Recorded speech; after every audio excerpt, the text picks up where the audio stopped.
I have a question in my course, my Commvault course, and the student asked question, how do you, because I don't show how to delete a library in the course, I just say how to add one. So here I'm going to show you how to add actually and delete a library, storage library. Okay. So on the left-hand side here, let's see, hit bigger. And so we'll go to storage resources and library. So that's where you can add like your cloud or your disk library, whatever. So anyway, they're already actually pre in my C drive here. Let's see. So my C drive, I've actually already created like a couple different folders. Like I created storage device one, two, three, a software folder, and like a dedupe database one and two, and a data disaster recovery, the ComServe. And I have what 2 terabyte of space, so I should be good at that. So it's rated. So I got RAID 0, which is 4 disks. They're each 500 uh, gig, is 2 terabyte. Anyway, so right click on it, the libraries, and I click add. Then I select disk library. So this disk library could be named anything, really. Doesn't matter what it is. Let's call it disk. You know, really let me back up here a little bit. The naming convention is really when you add a disk library, this really tells the individual who looks at the library what it's for. For instance, let's say this is Dubai. Let's say this would be like, let's call it Dubai and anything in like Dubai. So Dubai dash, let's say storage. Okay, and then maybe the policy is for the primary storage. Let's call it 31 days and 2 cycles. Call it 2 cycles. So that'd be that, and then maybe like dash storage policy SP, something like that. So you can call it like Dubai dash storage dash 31 underscore dash 2 dash SP. So that tells me, hey, Dubai storage, 31 days, 31 days and cycles. Very clear on what the storage policy does. Very, very clear. Okay. So the local path, you can either network path or local path. What happens is your sometimes your media agent is your storage library. AWS storage could be a data domain, could be really anything, but logical, whatever you created here, really what you're after. So this is kind of like a best practice, if you will, for naming your storage policy, because I want to be able to look at this storage policy and say, okay, I know what this does. Anyway, so disk device, click that. I'm going to choose C drive and storage device one. Okay, that's fine. Let's copy this, create another one too, because I'm going to delete one of them. Click OK. This is how you create it, right? There's more than this. But anyway, when you create it, what happens is you notice there, let's see the policy, storage policy, client, storage policy, storage pool. Okay. Yeah, I haven't added it, right? Anyway, so we have our library, right? Let's add another library. So we'll add one. Let's call this Abu A. Call it Bombay. Bombay or Mumbai? What do they call it now? I think they're calling it Mumbai again. Yeah, Mumbai. Yeah, Mumbai storage, 31 day. Oh, I know exactly what that is. Put this one, let's say storage device two. Fine. Perfect. Okay, good. So I have a storage. I have two different storage policies. Is that two eyes? Two eyes? One eye or two eyes?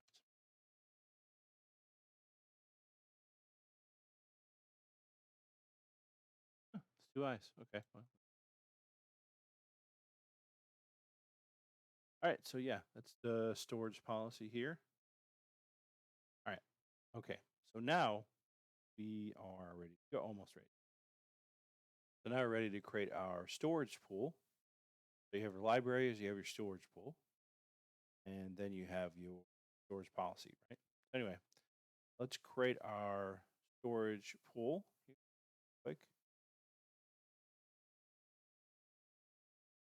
policy pool. Let's do pool here. Disk and same name. Actually, Dubai, same name, different. And then choose. Yeah, Dubai storage. Yep, Dubai storage. Dubai storage. Select. You can choose your different storage, right? You can create a local one. Choose the storage you have next. And if we want to enable duplication, don't. If you did, what would happen is it would create, it would look different. It would have like a little look different, right? So let's choose so this one here. Let's choose this one would be no duplication, and then the other one will be the deduplication. So this one's no dedupe, and dedupe data is basically like this. So dedupe data is like this. You have one file. Let's call it a text file, whatever. Then you have 4 computers, let's say, and you're backing up 4 computers. So instead of backing all 4 computers up with the same exact text file, and most of your C drive is the same, right? All the files. What it does is says, okay, I already know these files. I don't need to recreate the wheel here and copy all those files. So I'm just going to have them back up 1 copy, which is similar to everything else. And if I need to pull it back, I'll just make a copy of it to restore it. Done. That's what I'll do. That's really what duplication is. It's just,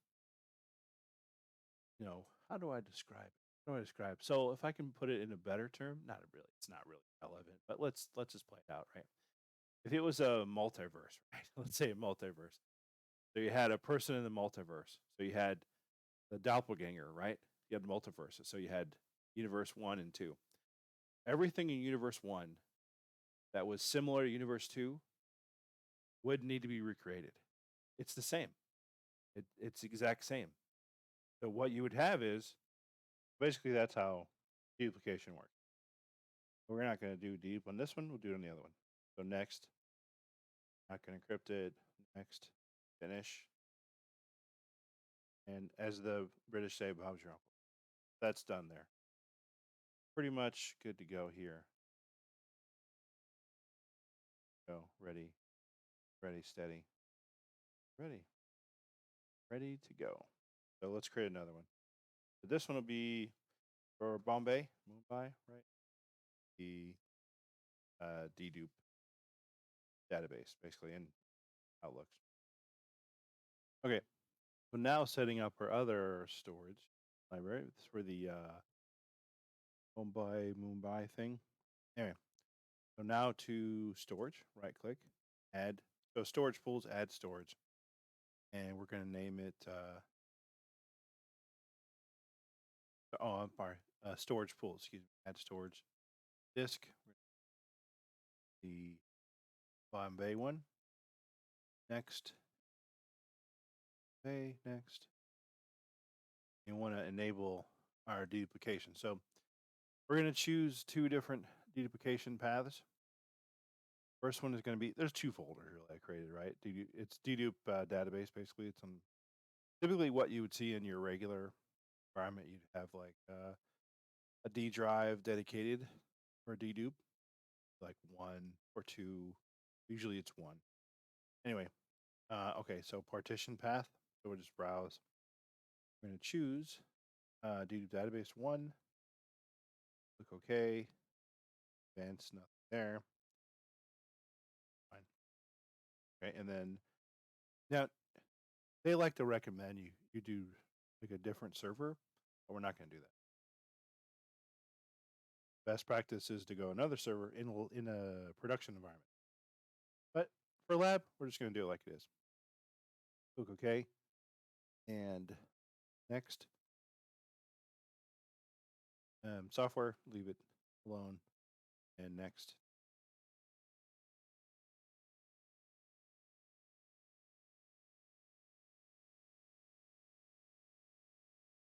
Yeah, you see it. You see it different now. Here's what I was trying to explain it, but really don't know a good way to explain it. So rather I explain, I'll just show you. So when you do a dedupe database in your storage pool, it's going to change the way it looks a little bit. I guess it looks like a little book or something. So, and it also will it'll put like a dedupe engine there as well. That's what happens when you do dedupe database, when you add it. So those are the two things: regular storage, dedupe storage. That you see the difference in the two? Yeah, that's the difference. So you'll notice here, you'll take notice of this. You have your library, you have your storage pool. Okay, you still can't create any storage, or you can't add any storage to your file agent or VM or anything like that because you need a storage policy. So think of it this way: it goes library, then storage pool, and then storage policy. The library is like the actual physical device. Maybe it's Azure, maybe it's AWS, maybe it's a data domain, NetApp, whatever it is. And then you have your storage pool.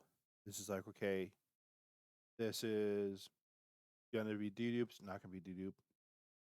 And then finally, you have your storage policy. Your storage policy is like, okay, I need a storage policy to actually be to back up my files. So ideally, you want to create them. They want to be the same. You want to have them the same. You want to have this library as the same name as your storage pool, and your storage pool to be the same name as your storage policy. So now we're going to select.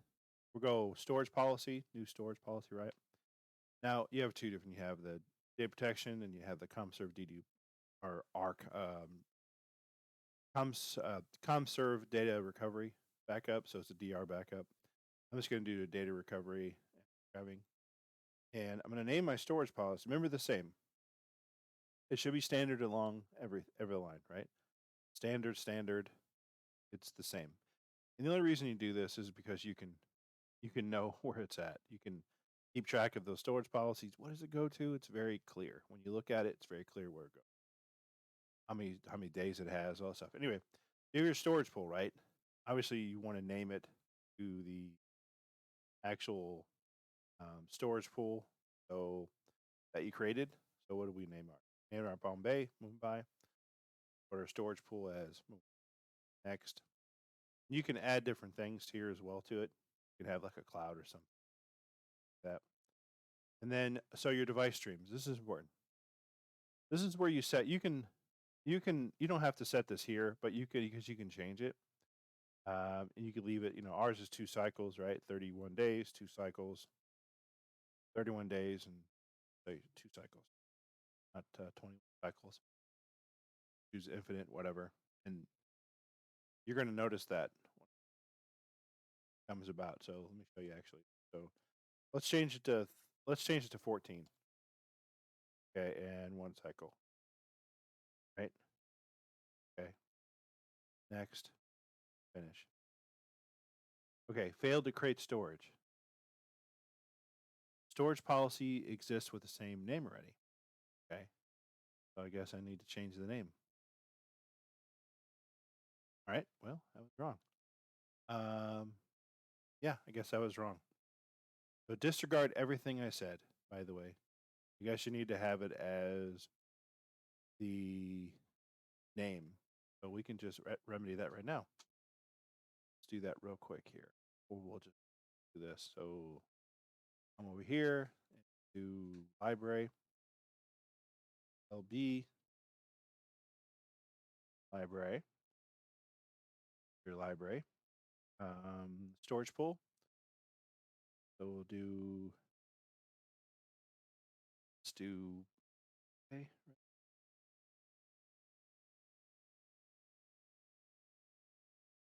Oh, I can change it. Okay. Yeah.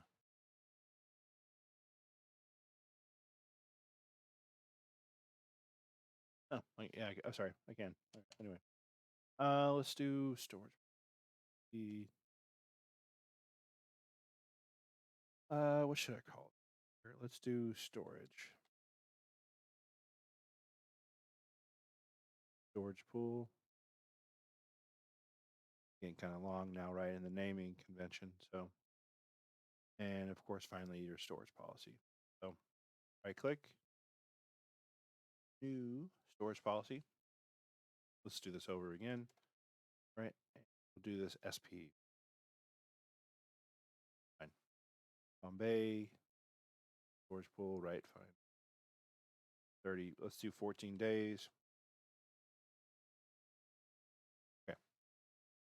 All right, what I want to show you was your storage policy. So right here is what I was talking about. Remember how I said 14 days? Right here, you can right click and you edit. You can go to properties. And in retention, that's where you can change your retention. 31 days, 2 cycles, to match the storage default library. If you wanted to extend it for another infinite amount of time, let's say you want to do 90 days, you want to do, I don't know, monthly fulls, weekly fulls, whatever, daily fulls, let's say for 90 days, you would do that. And it's going to select, it's going to keep daily fulls, right? And 2 cycles, it's going to keep that. It's going to keep it on the same storage policy.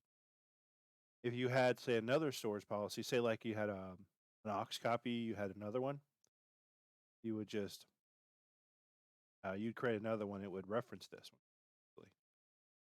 So let's just change this. We've already changed that. So let's put it there, push OK. There you go, right? And we're going to just add it now. File system, whatever. Properties. Let's just choose dedupe data, whatever, it doesn't matter. Something that's rarely available. So we'll choose this one. Choose that one. Okay. Yeah, so that's our storage policy, right? All right, fine. So now we've created it. Now let's delete it, essentially, right? So the disk library, the individual said it was, okay, I want to delete, he wants to delete the disk library. Or storage policy, right? So what do you do? How do you do that? Well, first things first, you go here, right click on this, all tasks, and you delete. You're going to delete the storage policy. Okay, fine, yeah. So erase and media.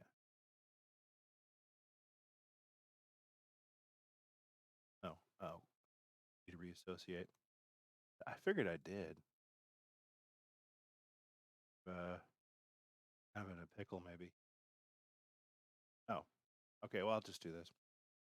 Let's create another storage policy, right? And we'll just reassign it to that one.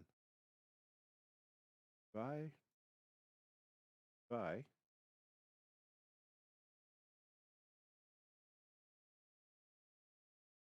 Now, obviously, when you're doing the lab, you just do what you want.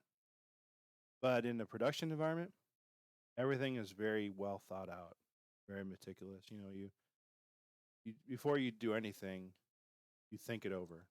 Right? Doing the right thing here? You don't just willy nilly do things, right? In the production environment. That's not how it works. Oh, that's not how it works.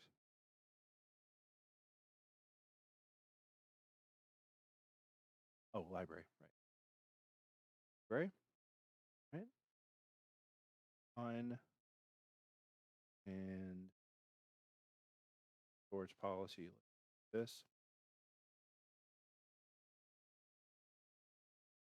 Storage policy.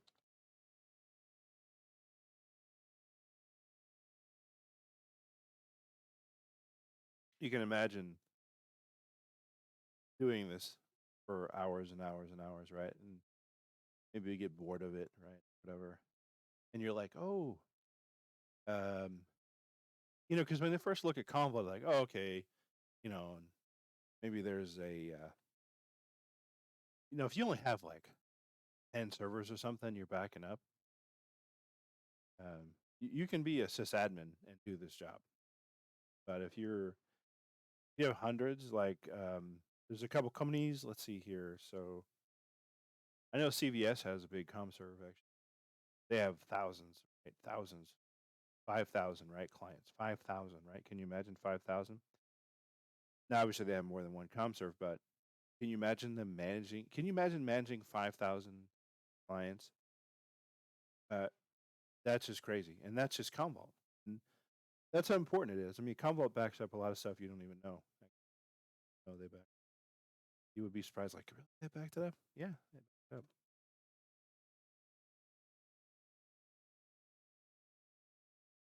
Yeah, the only reason I'm doing this is so I can delete that storage and show you how it works. That's fine. 30. Fine. Good. Yeah. So now let's reassociate this here and come over here, properties, storage policy, storage device, and I'm going to change it to Dubai. Push OK. Now it's associated. Now I can. Now the what is it? Whatever the moment of that's a French word. I forget. Now is the time. Ready. Okay. Now we're going to delete it for real. So to answer the question on the individual who asked me my course, how do you delete a storage policy? Right? You want to get rid of it. You get rid of it. Maybe you don't want to delete the disk, but you want to delete the storage policy. Okay, here we go. So storage policy, you just click on the storage policy, right click on it, and you click and you select delete and push yes, and then you type erase and reuse media.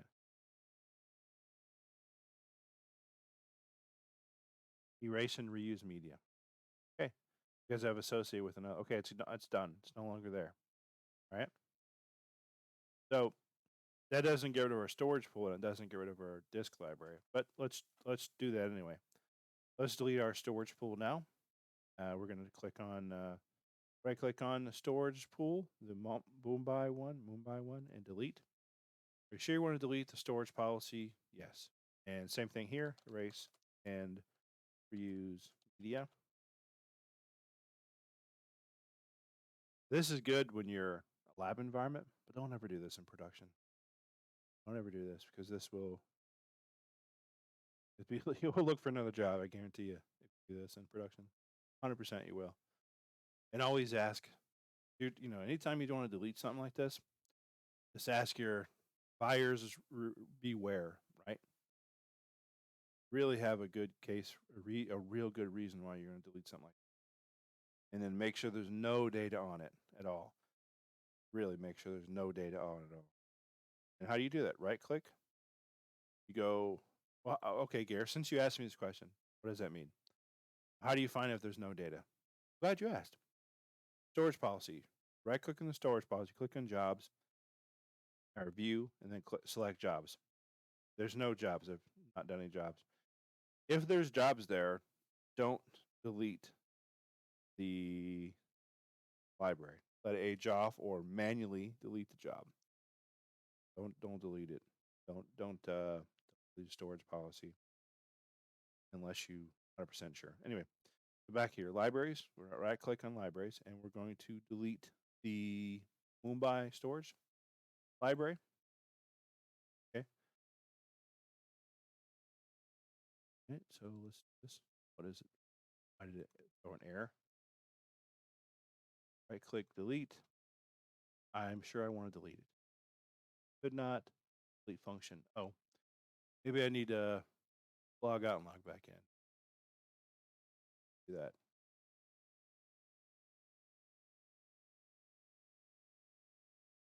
Okay, log back in. Where were we at? We were at storage resources. We were at libraries. Now, why in the world did it delete? I did not delete that. See me delete it? I think you saw me delete it, did you? I think you did. Yeah. Let's just do let's just do simple here, right? You didn't see me do it. I think. Thank you so. Yeah.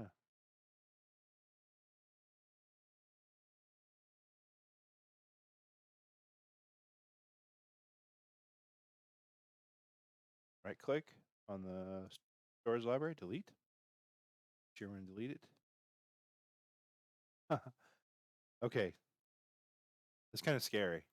Notice it didn't ask me for the erase and confirm. You know, maybe I expected to do that, but didn't do that. Odd to me. So keep in mind that may not work for maybe it will not. Maybe because I don't have data. It's been a while, right, since I've deleted one with data in it, so it might be that I just didn't have data in it.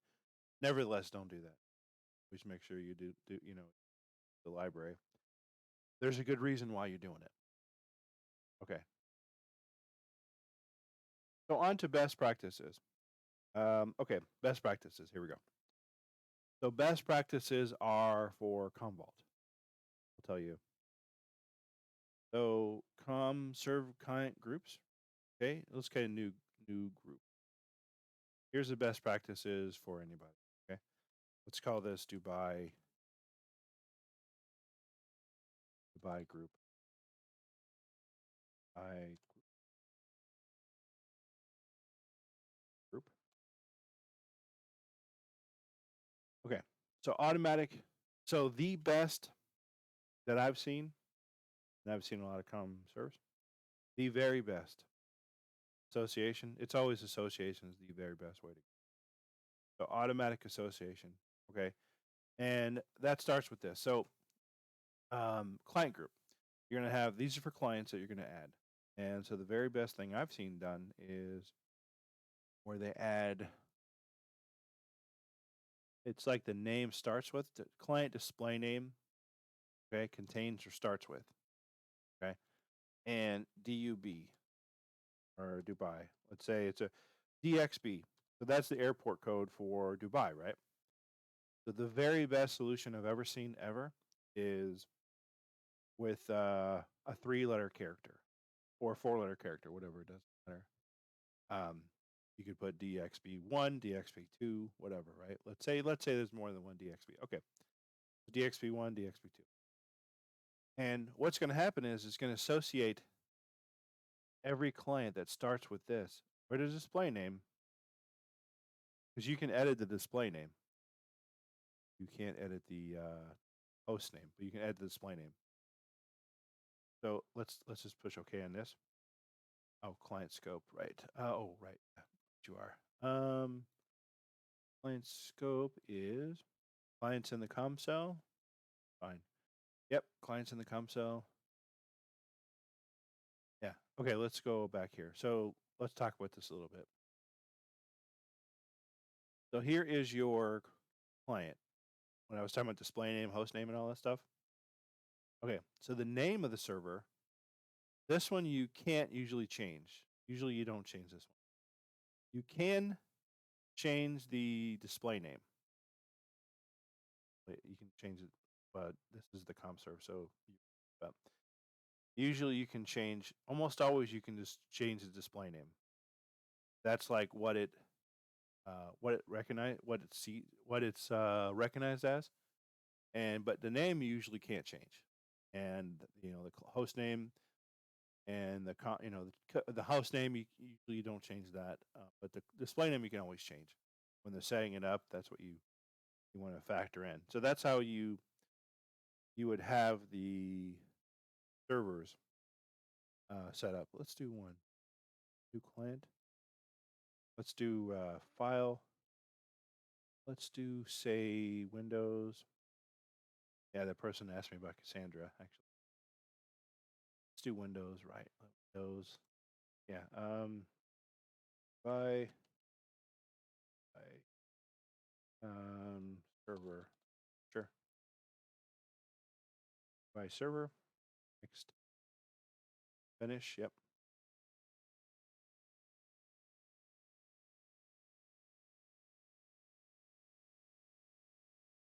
Okay. Obviously, you have It's not a server yet because nothing OS, right? What you can do here is properties. What I was talking about earlier. The display name, remember that? So let's say that here, right? DXB. So I'll show you real quick. So groups. You don't see it in any groups right now. So it's not part of any group. So we go to general and you go edit display name. And what was it? DXB1, right? DXB1 dash. That is the display name. So push OK. I just right click on it again. And I look at groups. Why don't I see it there?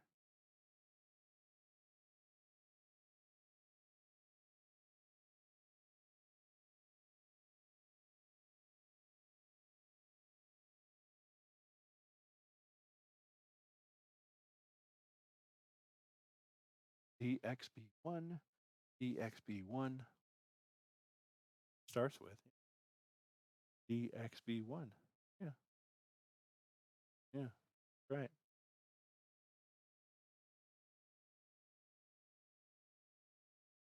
Client display name. Yeah, that's what it is.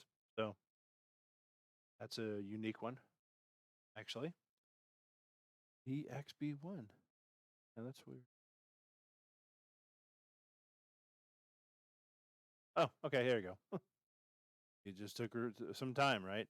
Okay, take your time, Commvault. Anyway, now you see this. I didn't pause the video or nothing. That's how it works. So right click again, click on groups, and I can see it's part of the Dubai group, right? So the other best practice is this. You have a client group, okay? So new group. Let's call this, you're going to call this group pending. Anytime that a client is installed, like automatically, anytime it's automatically installed, you want to put it in pending. I mean, if you can imagine, this is another best practice, by the way, and I'll get to it in a bit. But basically, your pending is like, let's say you're the Commvault admin, and you want to look at it because you need to add it to storage policy or something like that, or whatever you do. Really, the reason you use a pending, like a pending group, basically, any new clients that come in, they go there first, automatically. You can set up to where they automatically go in there. Now, I'll show you that later, but anyway, they automatically go there, and they don't go anywhere else until they come here. And you have to manually, physically go and move them into, not move them, but essentially they're part of another. They're part of the group anyway. So they'll be part of the group. Let's say, for instance, right, they'll be part of the pending group. They'll also be part of the other groups, but they'll be pending. And the pending is in the pending group. There's no backups. There's no nothing. So you set up to where this group doesn't have any, um, backups are not enabled, essentially, right? So that job's not going to kick off if it's there. 100%, it's not going to kick. And yeah, that's so you can control every client that goes into your ComServe. That's I can't stress it enough that that's one of the best things to do. If you have 100, I don't know, you have 10 clients, let's say, right, or whatever, and a bunch of admins or whoever installs those clients. If you don't have this set up, you're not even gonna know where they went. Like, where did they go? I don't know. But you're gonna spend like an hour find out where did they add it, and then you're gonna have to go to like reports. Report. Sorry, I'm looking for reports. You're gonna have to look at job summary, audit trail. Like, who installed this client? Where did you install it at? That's just a nightmare, right? Nightmare. But so the best practice is leave it here. 100% leave it there. So two best practices, like the best practices. One, automatically create the association, like automatically create association, client name, display name, it automatically puts it in here. That's the first one. Second one is always create yourself like a pending client group. that every client goes there first before it even goes anywhere else and backs up, because that way you can control it. You can control where it goes, everything. It's just really easy to manage it. If you have 5,000 clients or whatever, and you have 10 admins, let's say, or whatever, 20 admins, whatever it is, that's a giant one. If you don't do this, you're not going to be able to control your ComServe, and you're going to spend hours, like I said, figuring out how do we back up, and what if you don't have enough storage? Like, you're going to really you're going to lose it. You're going to lose your track of all your clients. So those are two definitely things, Yeah. Okay. So this is the video. What I've covered is this. I've covered how to create and delete a storage library, essentially, and a little bit of the best practices for ComServe that to focus on. So thanks a lot. We'll see you in the next one.